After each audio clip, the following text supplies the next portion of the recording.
welcome everybody. We are during our first part of this session this evening is we're going to talk about migratory bird hunting opportunities in New Mexico. So a lot of times if you're going to be hunting anything, you just don't, especially if it's new, where do you go? How can you find this information? So what's super awesome is you can find information on migratory bird hunting in our big game rules and information booklet for migratory birds. It's coming soon. The new migratory bird rule booklet will be coming very, very soon. But if you want to get familiar with the particular document, we do have last season's available on the Game and Fish website, so you can take a look at that. So I'm going to cover this evening what basic licenses and validations that you might need to hunt migratory birds, what species you want to hunt. There's quite a bit of opportunity there, so we'll talk about that. What specific stamps do you need that pertain to migratory birds, where to hunt and with whom. Hunting is a very social activity, and so I think that's why most people do enjoy hunting or fishing. Is there's a social aspect to it. So who do you want to go with on your outing? There are some additional special opportunities, and Tristana or Jessica had alluded to that, and we'll talk about that. Migratory birds are hunted with a shotgun. I have heard of people hunting with a bow, so kudos to them. But I would say 99% of people are going to hunt migratory birds with a shotgun. And there's also some ammunition specifics when we're going to be hunting migratory birds.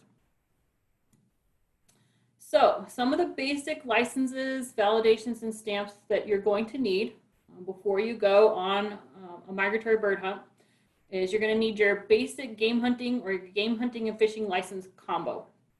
And as we talked about some of this stuff last session, and for those of you who weren't able to join us last month, Jessica did a really good job of explaining kind of how to purchase a license online, how to get that customer account, and kind of how to navigate through the draw and the customer base system to purchase licenses.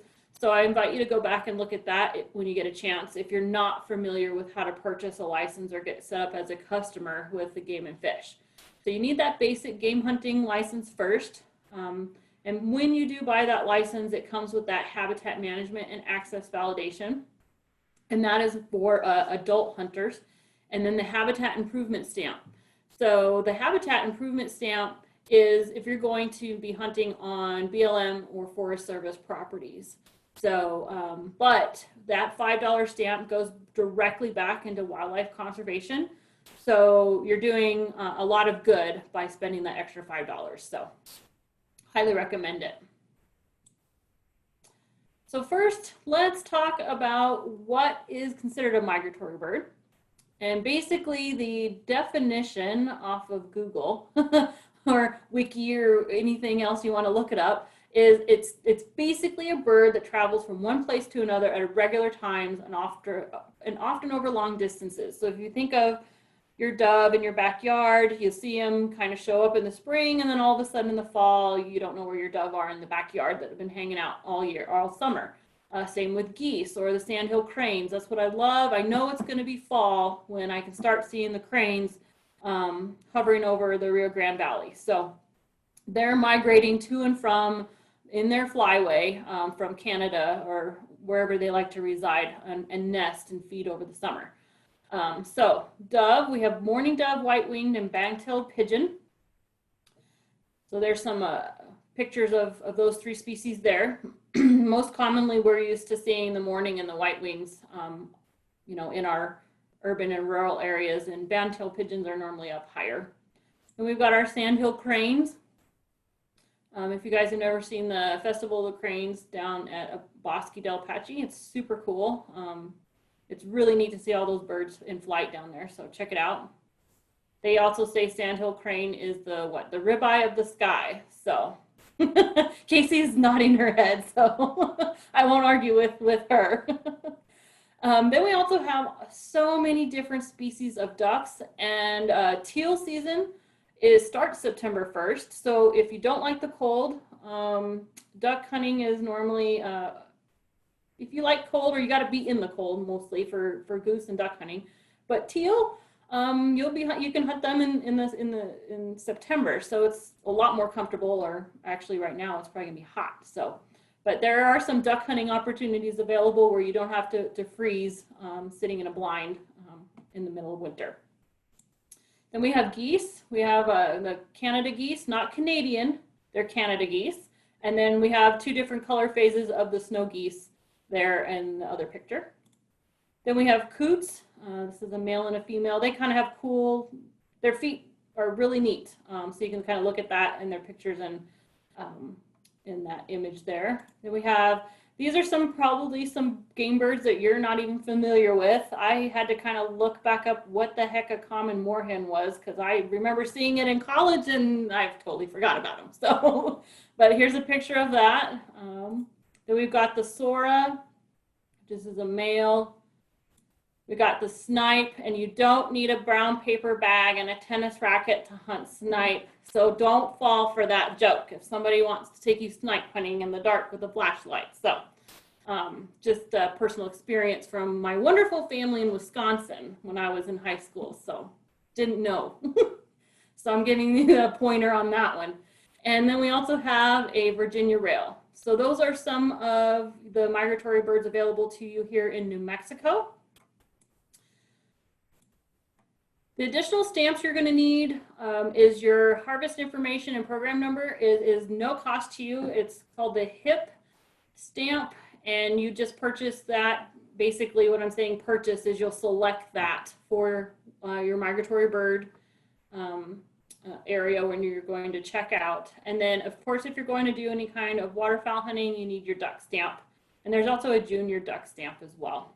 But that junior duck stamp I don't believe is required for youth under the age of 16. So in case you can correct me if I'm wrong. But I think if you're 16 and over, you have to have that duck stamp. So next is, where do you want to hunt? So once you've selected your species, then you need to kind of figure out where you can go. And so dove and band-tailed pigeon, I apologize if it's really grainy on this image, but the different areas there will tell you what zone you can hunt in and time frame in the species in which it's available to hunt during that time frame. So, and I kind of want to reiterate as well is that most of the migratory bird hunting season starts September 1st. So that's right around the corner. So we also have some wildlife management areas that are available for upland hunting. And of course, as you can see from this map, it's nice and centrally located here in New Mexico. So for most people, it's a couple hour drive. If you want to hunt dove on a few of our wildlife areas, there are some stipulations to where there's only certain sections of wildlife area that you can hunt. And I believe for our La Jolla, it's on that east side of those railroad tracks. We also have Bernardo. This is not open for dove hunting, but we do have some special entry permits for youth and I think for some adults, I think it's mostly youth for waterfowl and crane. So, and of course, that's just south of Albuquerque. And then here's our sandhill crane hunt areas. This is through a draw, or I believe Casey, you can also chime in on this one, but private land access as well. I don't believe there's any over the counter, is that correct? No, all the eastern, I hope you can hear me, all the eastern portion, so the large pink one that borders Texas, that's all over the counter. Okay, awesome. So there's quite a bit of country over there. And I know that I think Jessica knows or has heard of a few landowners over there in the Curry and Roosevelt County area that sometimes they like to try to get rid of a lot of those cranes that are just kind of loitering around forever. So you might be doing those landowners a favor by helping them manage some of those populations on their farms. So additionally, That area there by, it's outside of Portales, and there's actually a federal wildlife refuge, and I can't remember what it's called, and Casey might be able to chime in, but it's Spanish for the crane, and there's a lot of crane there, and the crane on that side of the state are the lesser. Is that, Casey, am I saying that? I think, are you talking about Gruia National Wildlife Refuge? Yes. Is that right? Yes. Yeah, and it's all lessers over there. You're right. awesome. Thank you, ladies, so much.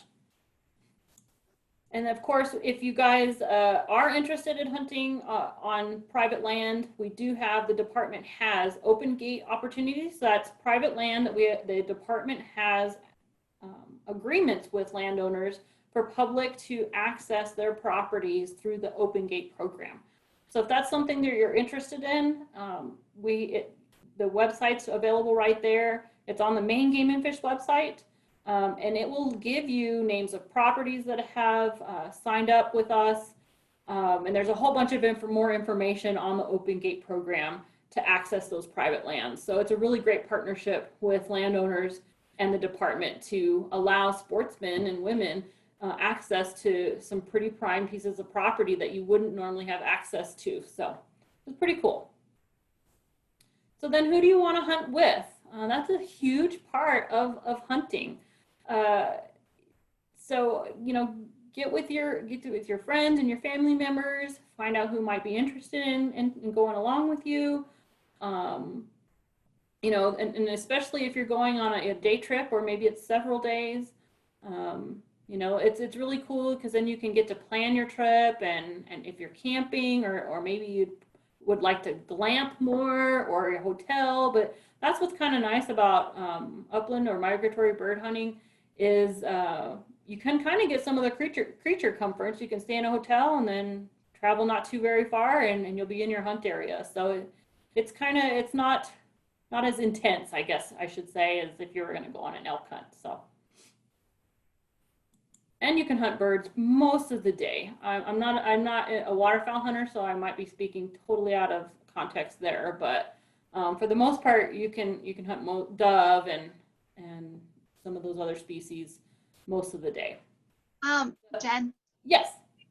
A lot of the wildlife areas do shut down earlier in the day. They end at 1 to give waterfowl a chance to kind of settle down for the evening. So it's always good to check the rib to make sure the area you want to hunt is open all day. Yes, thank you. I know, I remember that now with La Jolla, all those hunters need to be out of there by a certain time, like 1 or 2 o'clock. So thank you for that.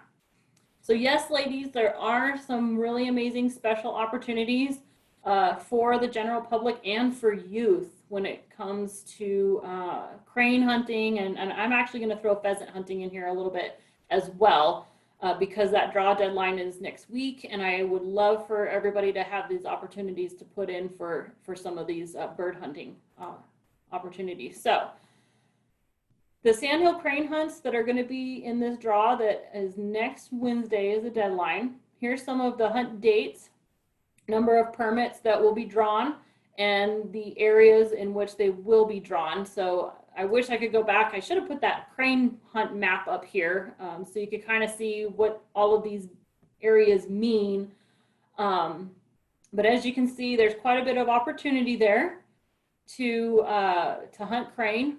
And of course, we've got that Middle Rio Grande Valley youth only hunt. So pretty cool opportunities there. And crane have quite a bit of meat on them, so might get you right in there for Thanksgiving. Change things up a little bit instead of just a turkey. Turkey is so overrated. I love turkey. So then we also got pheasant hunts, which is I highly recommend pheasant for Thanksgiving or Christmas. It is really awesome. It's delicious, but of course our pheasants are not migratory birds, but we have some upland, they're upland birds. But here's some opportunities, mostly for youth, But we do have that W.S. Huey wildlife area that's open to all applicants. So I highly recommend putting in for that if you're interested in upland hunting. Pheasant are a lot of fun to hunt. They're delicious, and it's pretty low intensive type of hunting. So it's a really good time. So highly recommend that one. So how do you actually apply? And again, I'm going to revert back to last month's how to apply session if you need some pointers and tips on how to get through that process. But it's pretty simple. Just get your customer ID number. You have to create a unique login, username, and password. So make sure that when you create that, you write that down, because we all have so many username and passwords we have to remember. And I think I'm going to remember something and I never do. So I highly recommend writing it down as you're creating that password so you don't have any trouble getting back into your account. You're going to want to wrangle up all your hunting partners if you guys want to apply together. And again, all of those tips and pointers on how to do all that is on last month's Ladies Social Hour, and it's available on the Game and Fish website for you to view if you need to. And you're going to log into that customer account you created if you want to apply for this next draw, and then you'll select those species. So I'm going to show you that real quick. I took a screenshot from my account. So you log into your account, you'll kind of follow the prompts on which draw to apply for. And I selected crane as the species. And okay, good. Maybe you can see my arrow here. But I put it for draw 3. The deadline is next Wednesday, yes.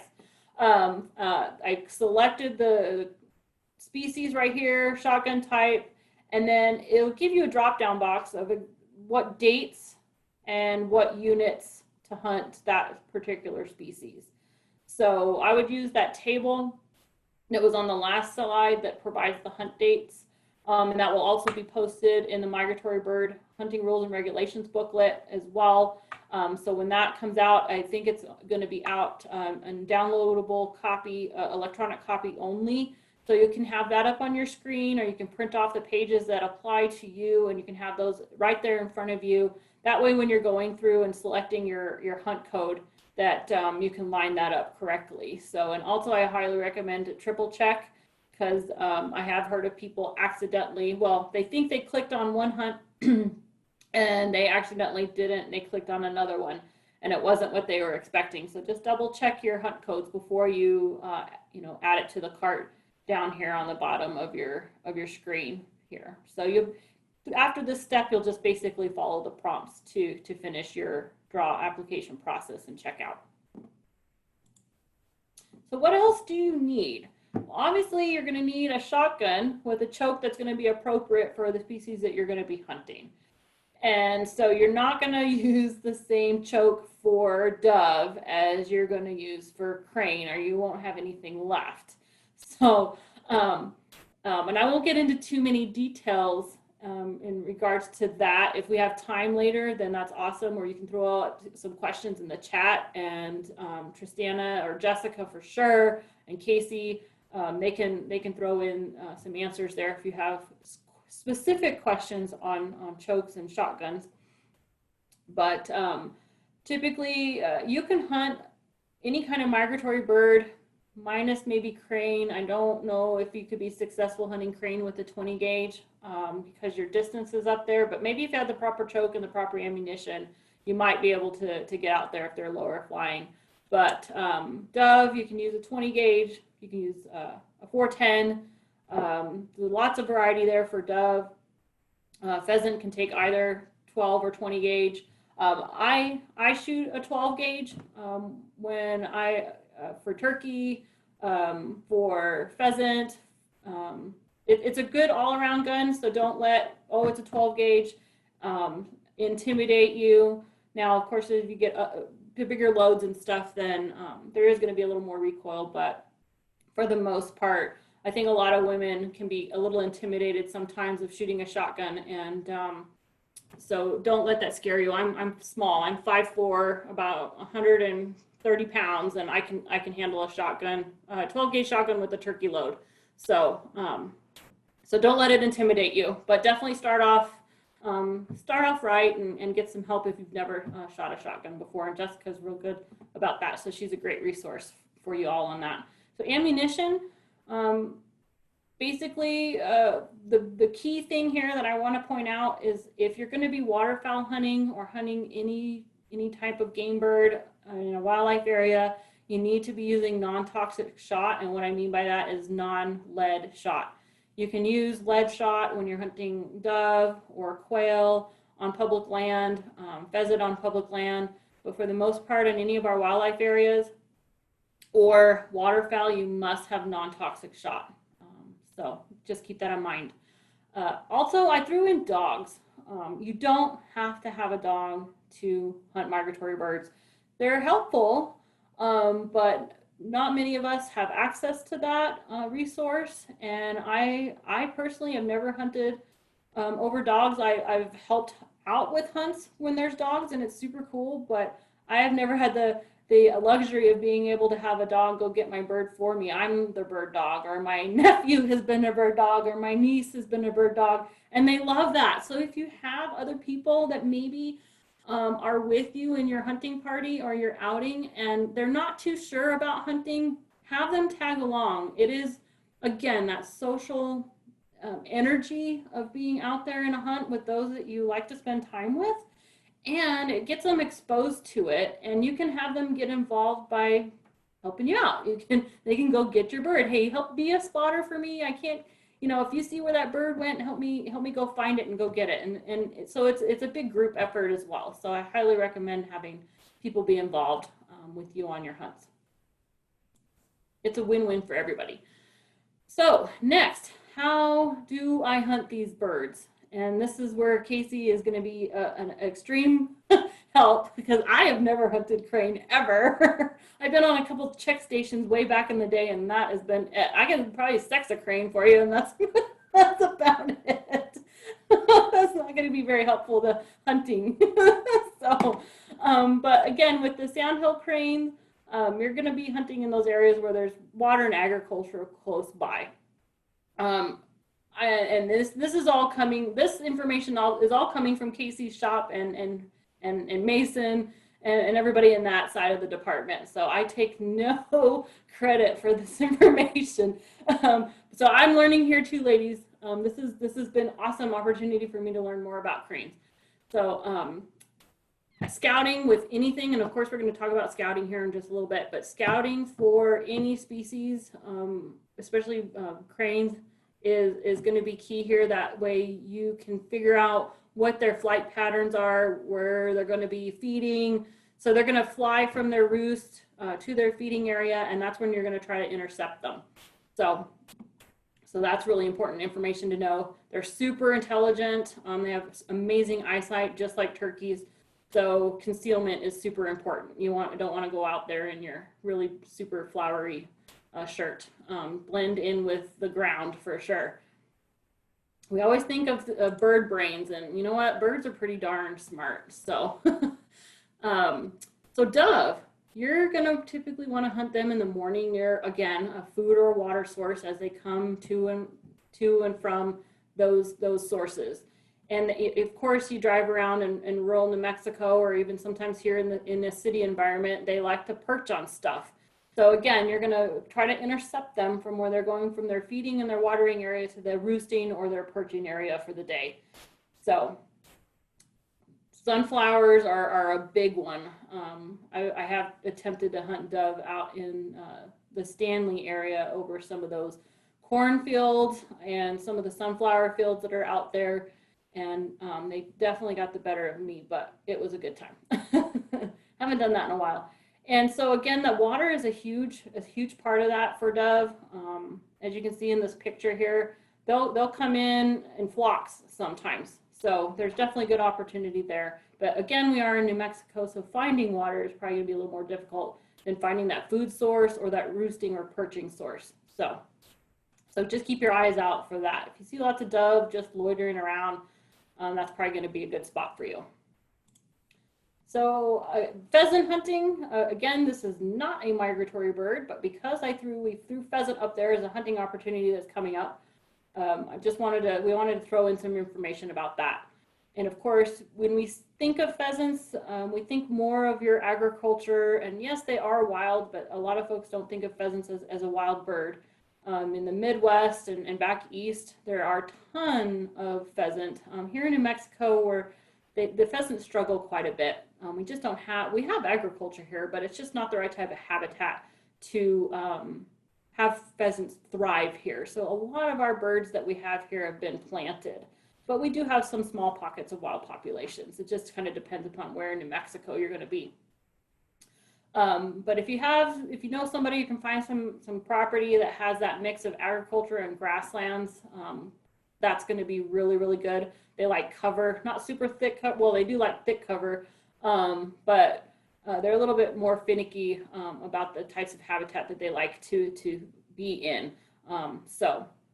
And then that area that Jessica was kind of talking about, that Eastern Plains area, when you have that mixed grass prairie next to those farmlands, that's a really good place to be as well. So, all right.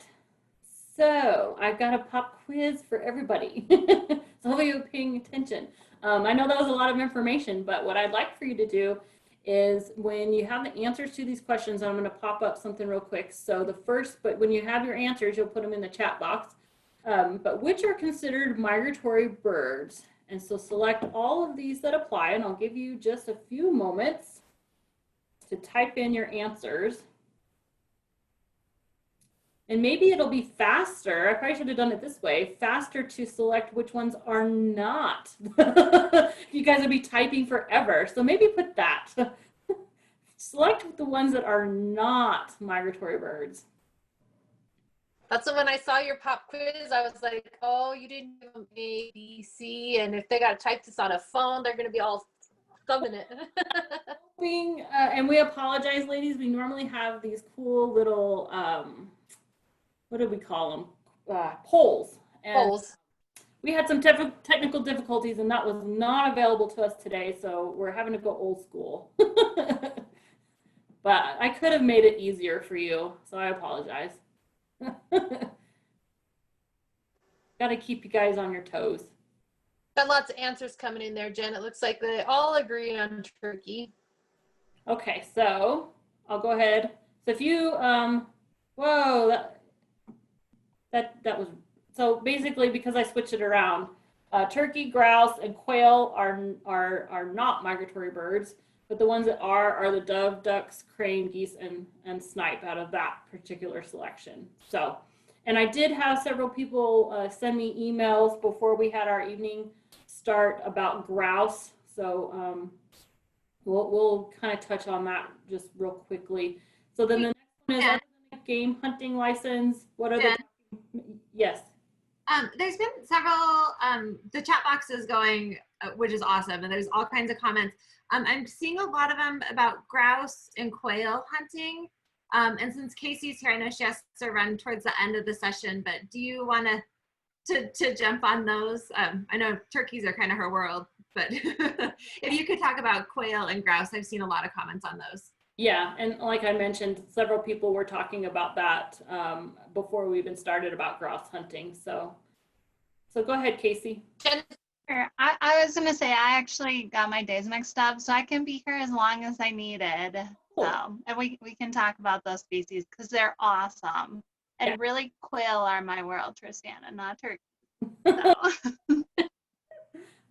Awesome. We'll finish this pop. Have your desk. I'll turn it over to Casey. So one more pop quiz, ladies. Other than a game hunting license, what other documentation do you need to hunt migratory birds like dove? So this one should be a lot easier than 12 different selections. So go ahead and use your chat box there. Type in what you think you're going to need to hunt dove in New Mexico.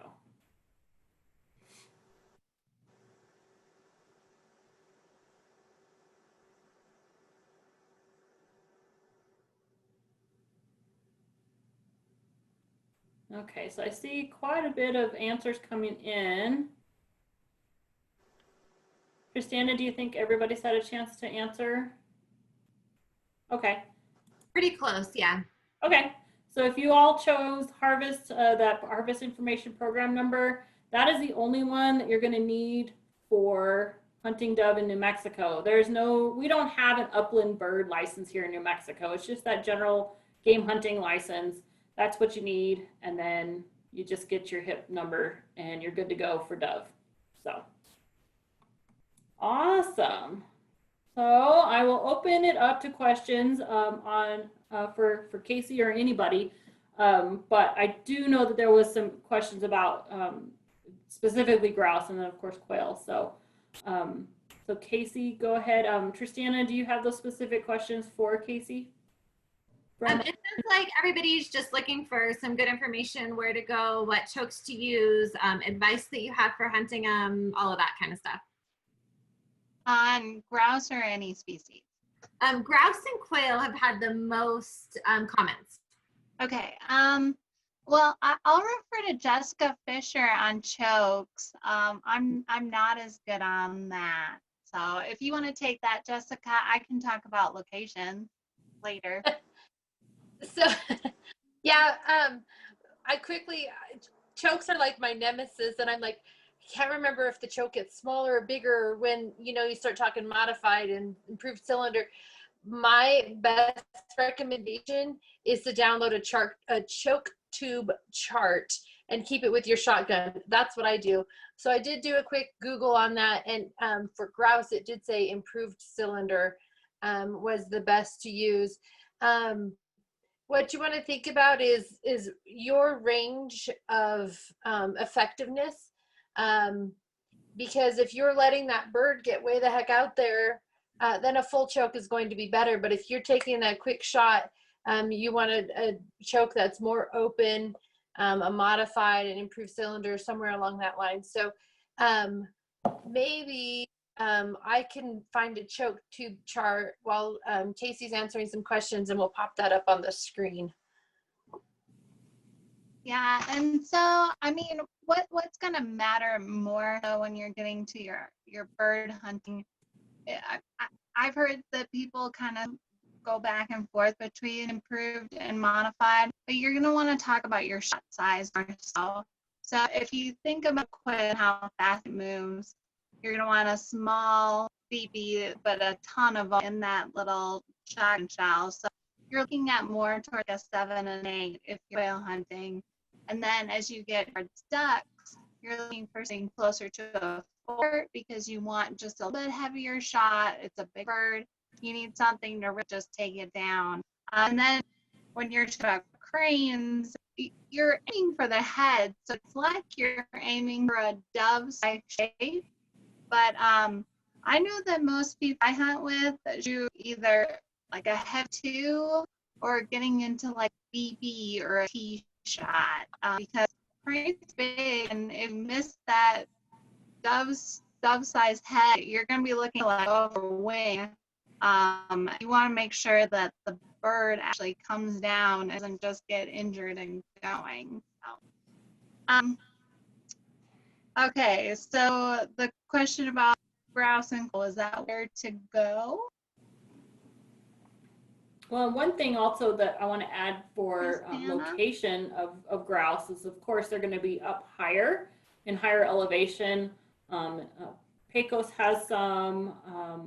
I know that there's some in Chama or outside of Chama, but there's a lot of private land up there, so it's really hard to access those populations. But higher elevation areas on public land is where you're going to find the grouse specifically, and of course our quail are all your lower land upland birds that are in your desert environments, and mostly down south, Las Cruces, Deming, all over Artesia, Roswell, eastern side of the state. That's where you're going to find the bulk of your quail populations, except for, well, and then the Mearns quail, which are my favorite. They're so pretty.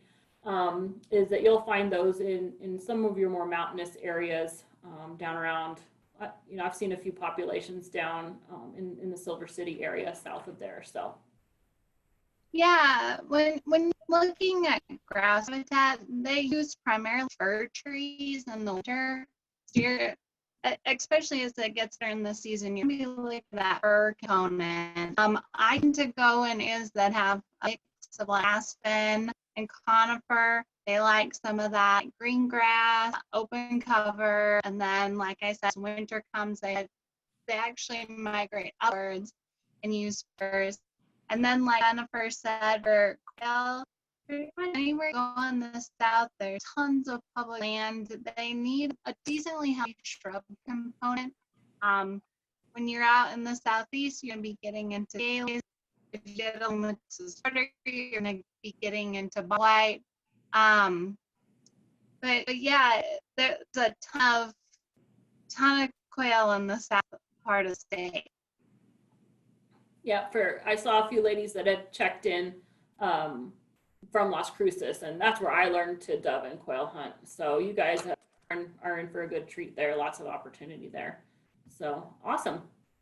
Yeah, and I know that I think, Casey, you might be having a little bit of some streaming issues there with your audio. So, but we caught, I think, the gist of it. The gist of it. Does anybody else have any additional questions in regards to the topic we're on right now, or while we got Casey on board with us? And if there's not, then we'll move on to the next topic. But everybody else is good. And that we also will post all of our information at the very end. So if you guys would like to continue your conversations in more detail with any of us, our contact information is going to be provided, and we'll be happy to definitely have longer conversations with you personally, especially if you're got stuff coming up or anything at all in general. So we'll have that available. Jen, can you stop screen sharing so we can throw the choke chart out? Thank you. You bet.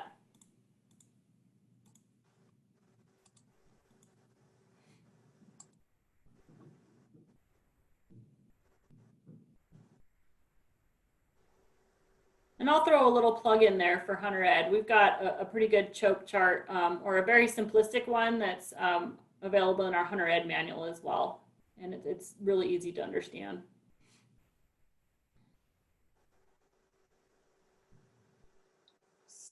So this gives, it's not a great picture, sorry, but doves was asked, pigeons, modified, improved cylinder choke, quail, cylinder, improved cylinder, modified. Those are the kinds of chokes you want to use for that. We got ducks, modified for pass shooting, and improved cylinder for over decoys. Geese, a modified.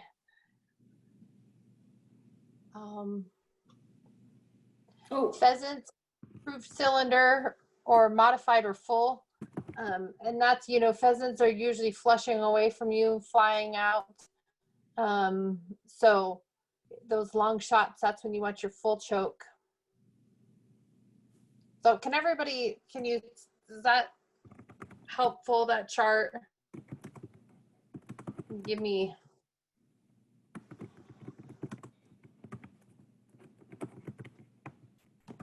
Yeah, yes, I can. You can email this chart out. I also threw a link in the comments. If you want to click on the comments, you can go to the website and read the whole article that Jessica pulled from. Perfect. All right, so if that's all right, I'm going to stop sharing.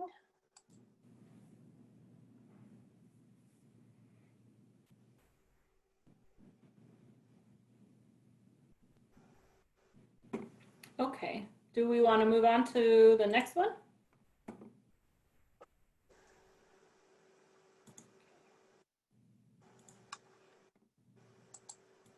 I think so. Okay. Got kind of a lag time. So the second topic that everybody wanted to kind of talk about last session was some pointers and tips on scouting. So here we got Scouting 101 for you ladies today. So a key component to preparing for any scouting trip, or what I recommend for any outdoor outing, is, but definitely for scouting for any hunt, is get to know your area. Even if you guys are just going to be camping, going on a day hike, kind of get the lay of the land if you're unfamiliar with it. And there's a couple of apps that you can download on your phone Here are two options available to you. They're both, you have to have a kind of a subscription, but they're really good ones to have. And even Google Maps, I mean, that's free. And you can always download the satellite view onto your phone or view it that way and get to know the area as well. So, but this is a way that you can do it from home before you even get there. That way, if you think it's too steep of an area or you just can't get into that area, then you know that ahead of time before you go by using your app. So once you got a lay of the land from your land status maps, I mean, you can use a topo map too. A lot of folks are really like to use a topo map with these online applications. So that's super helpful. And especially if you get in an area where you don't have cell service or you don't have the offline option. But once you know that, and look at the terrain, get familiar with that. Of course, depending upon where in New Mexico you're going to be hunting, is it going to be down in the desert area? Is it going to be up, you know, in 8,000 feet or more where you're in the aspen, spruce, conifers? So get to know that terrain. The other thing that's important is get to know the roads. There has been a lot of times where I haven't spent very much time scouting and I think, oh, I've been in that area several years in a row. I know where all the roads are. I'm good. Well, nature happens sometimes and we get a good runoff or we get snow and it washes a road out. And it's no fun to get back in an area on a road that's been washed out and you have nowhere to turn around. So that's where sometimes your pre-scouting or your scouting trip before your hunt is super important, just to make sure that those roads are still passable or in good condition before you go. The other thing you're going to want to look at for your hunt trip is some camping areas. Get to know some of the established camping areas. Are they available? Or what type of established camping areas are there?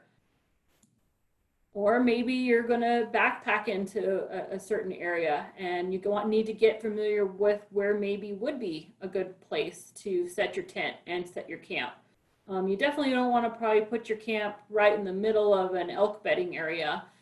So that's always really good to make notes of those things when you are on your scouting trip. Is don't always put your camp in an area that's a high feeding area, a bedding area, or a really big travel corridor for whatever animal it is that you're going to be hunting.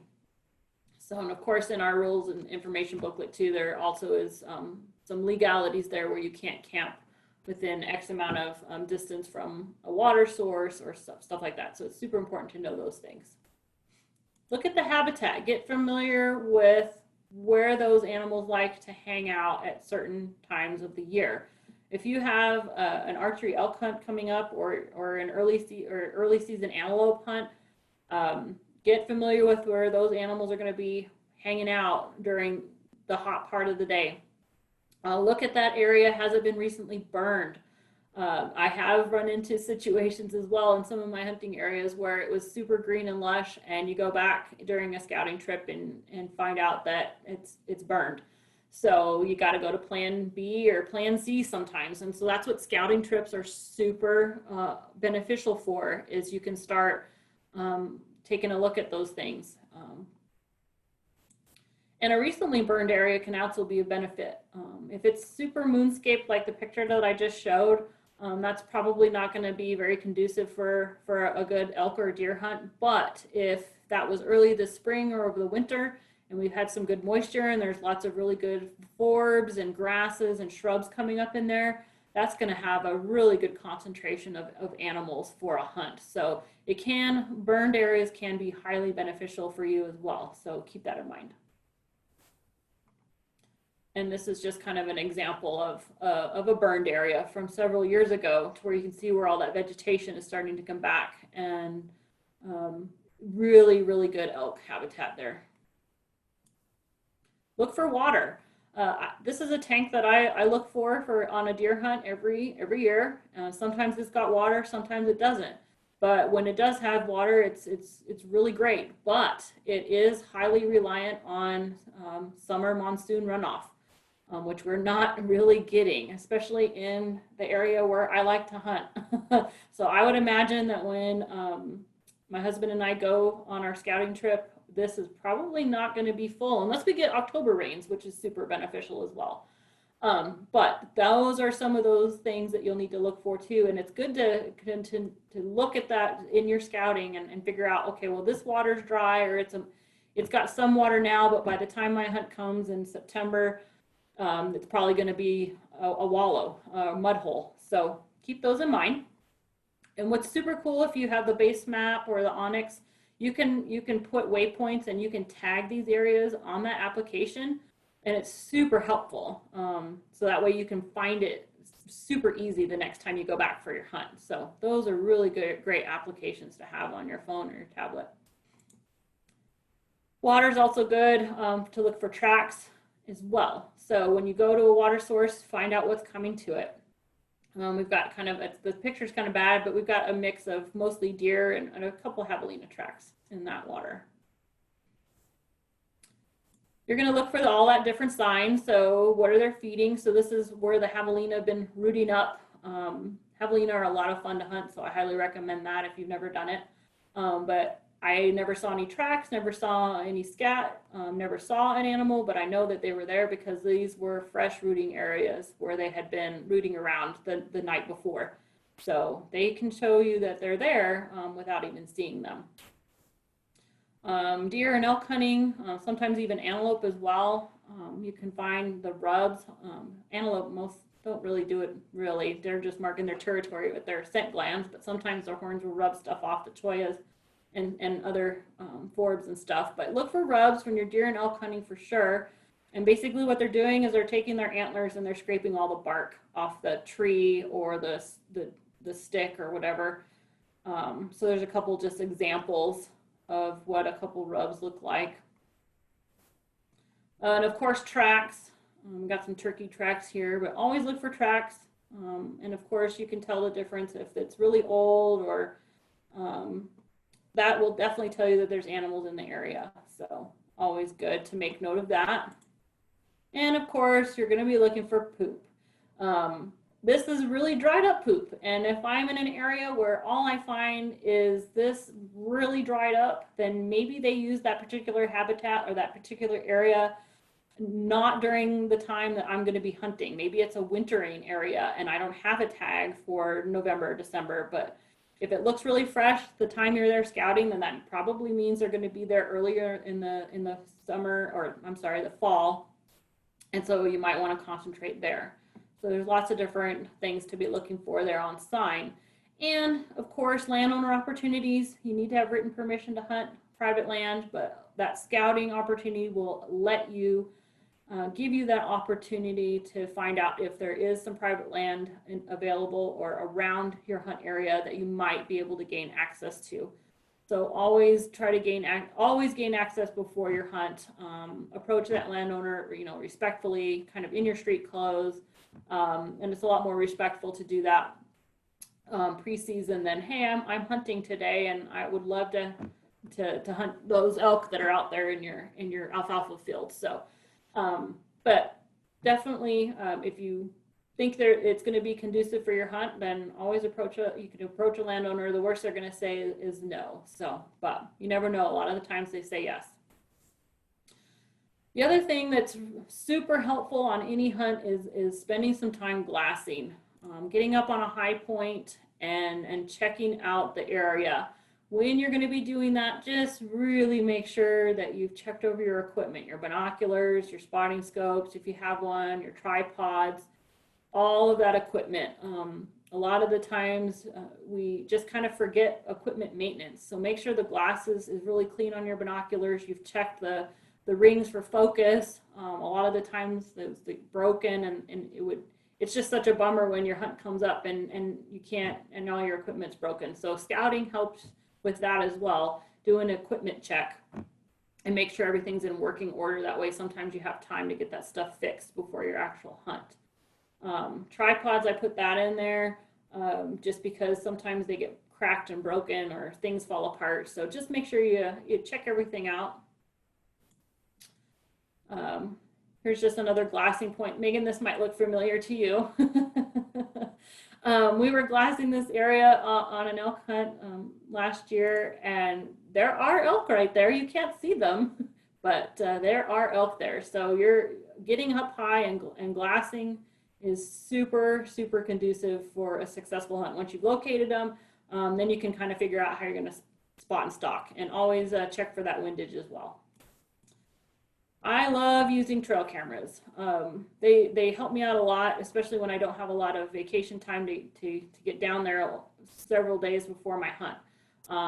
Sometimes a weekend you can get down to your hunt area, set some trail cameras, set them along game trails. You can set them in your feeding and bedding areas, on water.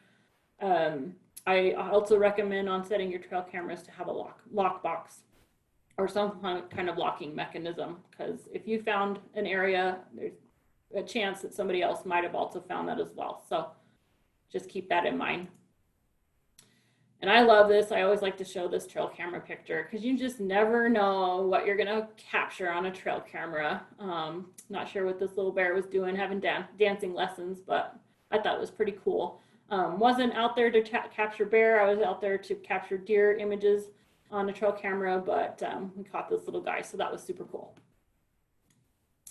So that's all I've got for the presentation, but I'll give you a little pop quiz here on what are some areas to have, some items to have with you on your scouting trip or on any of your outdoor adventures.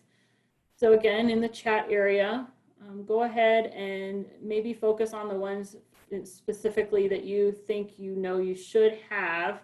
I know Tristana is already honing in on the snacks, and I don't blame her at all. But go ahead and throw in the chat the items that you think you need to have on your scouting trip, and we'll see how you did.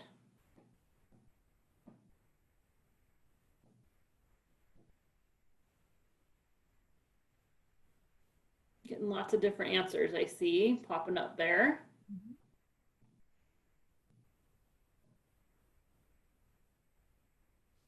So it looks like a lot of folks are saying all, which I kind of tricked you on this one a little bit.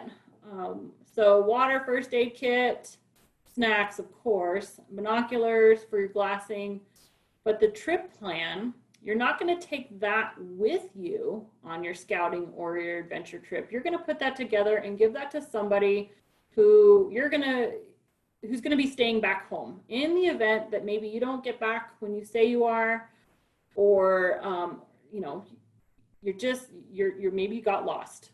Somebody will have that with them, and they'll, on your trip plan, you're going to put on there who you're going with, where you're going, and when you plan on returning. That way, if it's 5 o'clock on Sunday night and you have not come back and your trip plan said you're going to be back at 2 and nobody's heard from you, then folks know what to do to try to find you. So don't take your trip plan with you. Give that to somebody who has got your back if you get in a predicament on your scouting or outdoor adventure. So.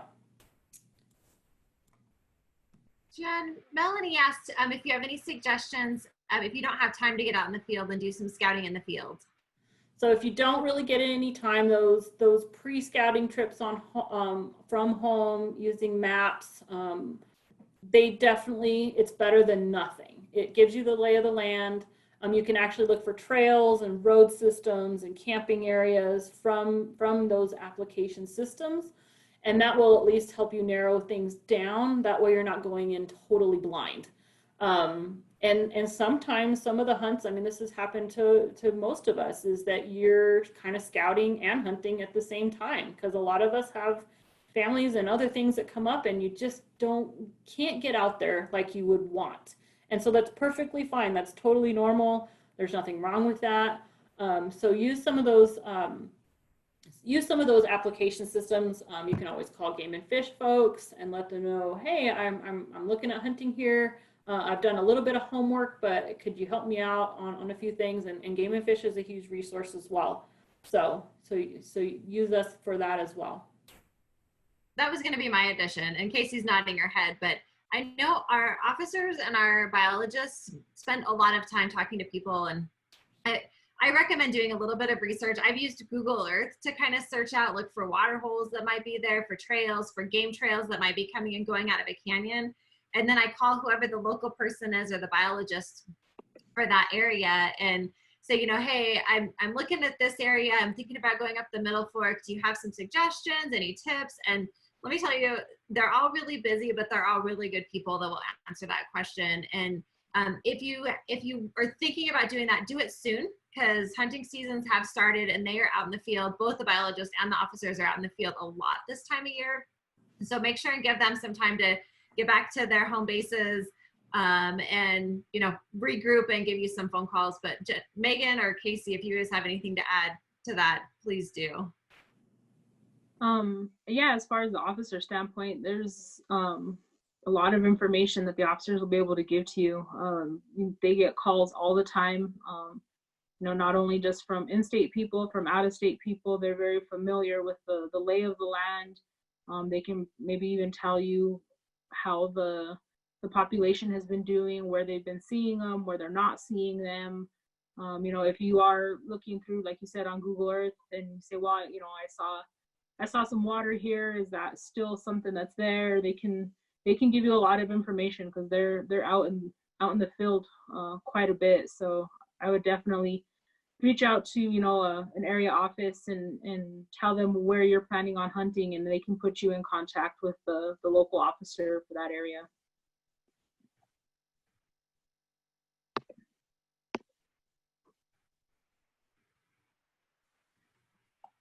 Okay, any other questions, Tristiana, that you captured on the chat? Yeah, we have a couple, and maybe this is one to add to our list of potential topics for a future one, but we've had a couple of people interested in calling techniques. So maybe we can add that to our list, or if you want to just hit it briefly, I'm pretty sure that I can call my dog and that's about it. So if you have some quick calling techniques, and then maybe we can add that to our list for future social hours. I do definitely have that for a potential for a September lady social hour. So it is on there.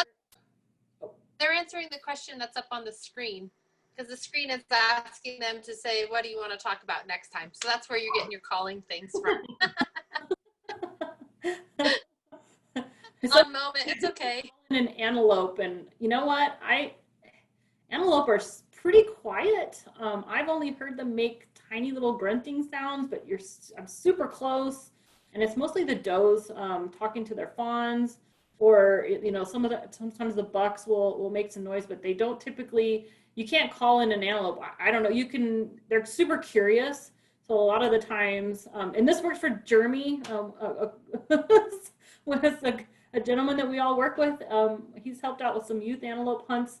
And he takes a white handkerchief, and if he can't really sneak in closer to them, he'll kind of get a little bit out of sight and wave that handkerchief real quickly. And it's amazing how sometimes they're super curious and they'll actually close the distance for you. So that's something to try on an antelope hunt if you're just like, you've tried everything and you just can't close the distance, especially for a bow hunt on antelope.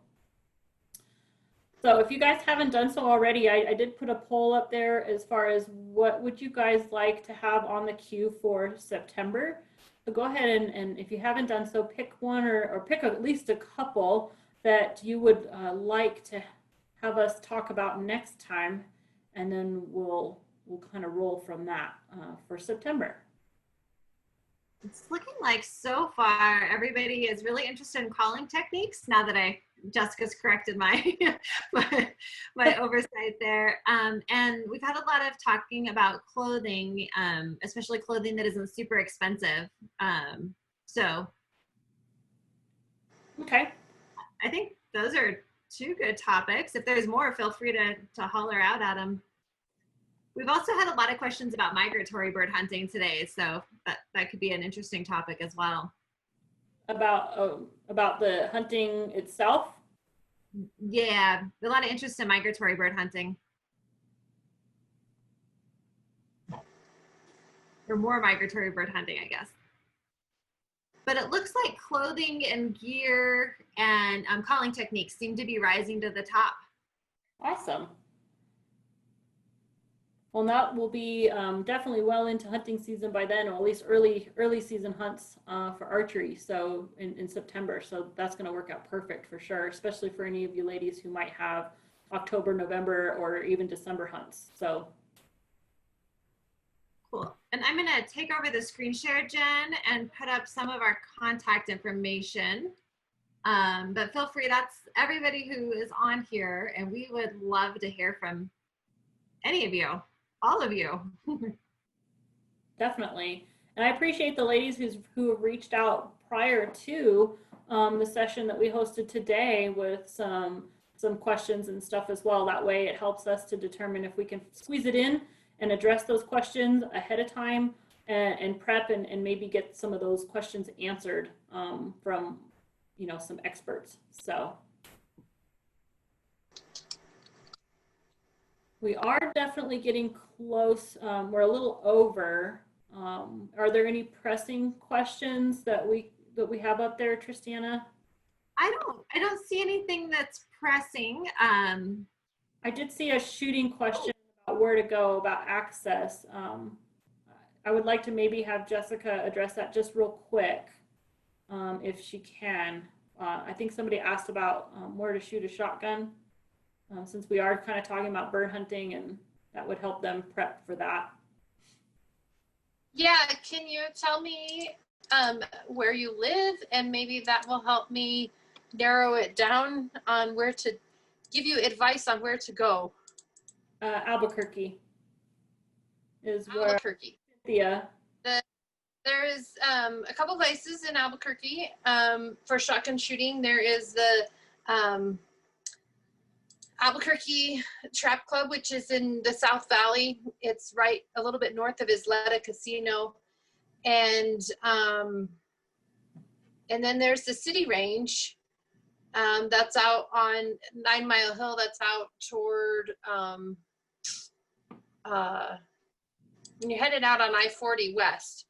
And I'm trying to bring up a link, and I'm failing at my computer skills, or just beside myself today right now. I don't know if you heard my iPad drop 3 times while we were in the middle of our of our conversation today. Let's see, I want to copy this. I'm putting up a link for our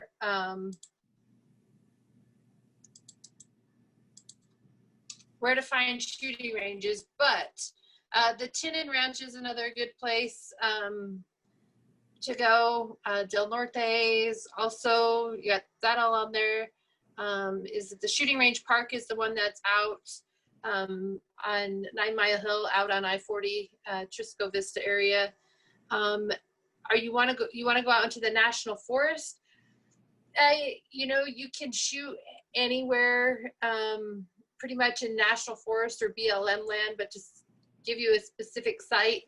I'm not exactly, especially Forest Service land, not 100% sure where I would tell you to go on that one. Something you want to make sure, if it's not posted for no shooting on BLM and Forest Service, it is legal to shoot there. If you want to make sure you have a good backdrop, and you want to pick up all your trash. Now, clay targets are kind of hard, and I'm picking up some clays here, because when this thing shatters, it goes into a million little pieces, so it's kind of hard to pick up. This one is made out of pitch. They make some that are biodegradable, and they are, they also shatter into a million little pieces, and you know, you could take those out and shoot them. You can buy clays at Walmart. You have to have somebody who can throw them for you. But I did stick that link up there for where to find shooting ranges in the state and what the shooting ranges have to offer. Can I just say that I love that she has a clay like right there to. A whole stack of them. She's not our shotgun girl for no reason. I also want to just kind of add, of course, just because we are in this current pandemic, to double check you and call some of those public shooting ranges. Some of them might have abbreviated hours or specifics on making appointment times as well, so they can keep everybody properly distanced and following protocol. So just call before you commit to going anywhere. That way you don't run into, a bad situation. So, well, great. I think we can probably call it a wrap. This has been an amazing group, ladies. We appreciate your participation and all of your comments and questions. We're so happy to be here for you, and that you find that this is engaging for you and educational. I also have to tell you, it's a two-way avenue. I learn from you ladies as well. So it's not just us sitting here on the webinar telling you all. We learn quite a bit from you as well. So that's what I love about this platform, is that it's an information and idea exchange all the way around. And special thank you to Casey for being with us today and educating us. I super appreciate that. But that's all I have. So Tristana, Megan, Jessica, Casey, anything else? Oh, just thanks everyone for joining us, and we'll be back in September. So yeah, Thank you. be on the lookout for that. We had somebody ask specifically if we knew when we were coming back in December, and probably around the first of the month. Yeah, kind of the middle of the month is typically when we try to have these. What was it, every third Tuesday or something like that, pending anything else that might be going on. But you guys will definitely kind of you'll receive a link from us, just like you did, a little notice, and just kind of somewhat the same time frame. So, well, awesome. Well, everybody have a great evening, a great week. And we look forward to seeing everybody in about a month. So take care. Thank you all. bye.